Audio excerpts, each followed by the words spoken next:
Hello viewers, সবাই কেমন আছো? আমি অনেক ভালো আছি। আর আজকে আমার রেসিপি হলো কেক। তো আজকে আমি তোমাদের সাথে একদম 5 মিনিটের মধ্যে তৈরি হয়ে যাবে এমন একটি কেকের রেসিপি আমি শেয়ার করব। তো আশা করছি তোমাদের আমার এই রেসিপিটা খুব ভালো লাগবে। আর দেখো কেকগুলো দেখতে কতটা সুন্দর আর খুব সফট। এই যে দেখো একটুখানি চাপ দিলে এরকমভাবে একটু ভেঙে যাচ্ছে, আর ভেতরটা দেখো কত সুন্দর। তো চলো দেখে নিই কেকটা বানানোর জন্য আমাদের কি লাগছে। তো প্রথমে আমি এখানে নিয়ে নিয়েছি একটা বোল, আর তার মধ্যে আমি একটা ডিম ফাটিয়ে দিয়েছি। এরপরে আমি ওর মধ্যে দিয়ে দেবো চিনি, আর চিনিটাকে আমি মিক্সিতে ভালো করে একটু গুঁড়ো করে পাউডার করে নিয়েছি। তো এখানে আমি 5 চামচের মতন একটু চিনি দিয়ে দিচ্ছি, আর দিয়ে দিচ্ছি আমি এখানে 1 চামচের মতন একটু ভ্যানিলা এসেন্স। এরপরে আমি ডিমটাকে ভালো করে এর মধ্যে একটু মিশিয়ে নেব। যতক্ষণ আমি ডিমটাকে ভালো করে মেশাচ্ছি ততক্ষণ আপনারা আমার চ্যানেলে নতুন হলে তাহলে প্লিজ আমার চ্যানেলকে সাবস্ক্রাইব করে দেবেন। আর আমার রেসিপি যদি ভালো লাগে তাহলে অবশ্যই লাইক আর কমেন্ট করতে ভুলবেন না। এরপরে আমি ওর মধ্যে দিয়ে দেবো, এখানে আমি 1 চামচের মতন একটু খাবার সোডা নিয়ে নিয়েছি, সেটা আমি ওর মধ্যে দিয়ে দিয়েছি। আর আমি ওর মধ্যে দিয়ে দিচ্ছি এখানে 10 টাকা দামের যে দুধের প্যাকেট হয় সেই দুধ দিয়ে দিচ্ছি, আর আমি দিয়ে দিচ্ছি সামান্য একটু লবণ।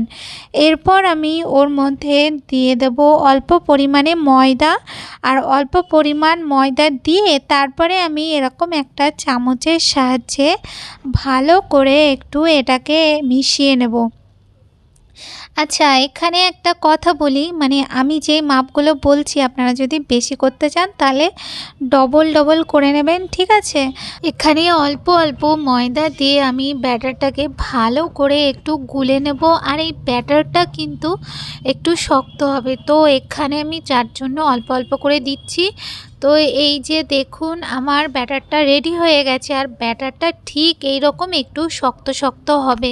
এরপর আমি হাতের মধ্যে নিয়ে নেব একটু তেল। তো এখানে আমি একটু তেল নিয়ে তারপরে আমি হাতের মধ্যে ভালো করে তেলটাকে মাখিয়ে নিয়ে আমি ব্যাটার থেকে একটুখানি ব্যাটার নিয়ে নেব। এই যে দেখুন একদম অল্প একটু ব্যাটার নিয়ে নিয়েছি। এরপরে আমি ওটাকে হাতের মধ্যে ভালো করে একটু ঘুরিয়ে একটু গোল আকারের করে নেব। এই যে দেখুন ঠিক এই রকমভাবে আমি সবগুলো করে নেব।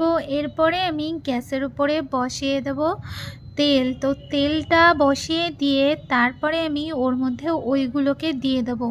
আচ্ছা, এখানে কিন্তু একটা কথা মনে রাখবেন, তেলকে কিন্তু একদমই গরম করবেন না। তেলটা বসানোর 1 মিনিট পরেই ওইগুলোকে দিয়ে দিতে হবে, যাতে ওগুলো আস্তে আস্তে হতে থাকে। তো আস্তে আস্তে দেখুন এখানে ওইগুলো ফুলেও উঠেছে হালকা। তো এরপর আমি ওগুলোকে একটু উল্টে দিয়ে ওইগুলোর অপর সাইডটাও আমি হতে দেব। এইভাবে আস্তে আস্তে হলে কি হবে, তাহলে ভেতরটা কাঁচা থাকবে না, ভেতরটাও হয়ে যাবে। আর এখানে কিন্তু কোনো মতেই জোরে গ্যাসটা দেবেন না, একদম যত পারবেন আস্তে আস্তে করে এটাকে হতে দেবেন। তো এই যে দেখুন আমার দুটো সাইডই ভালো করে ভাজা হয়ে গেছে। এরপরে আমি ওইগুলোকে তুলে নেব। তো এই কেকগুলো আপনারা খুব কম সময়ের মধ্যে 4 থেকে 5 মিনিটের মধ্যে চটজলদি বানিয়ে নিতে পারেন। তো দেখুন কতটা সুন্দর হয়েছে দেখতে, আর একদম জ্বলে যায়নি। তো এই রেসিপিটা আশা করছি আপনাদের সবার খুব ভালো লেগেছে, আর আপনারা কিন্তু অবশ্যই এই রেসিপিটা বাড়িতে ট্রাই করবেন। এটা দেখতে যতটা সুন্দর খেতেও কিন্তু খুব দারুণ।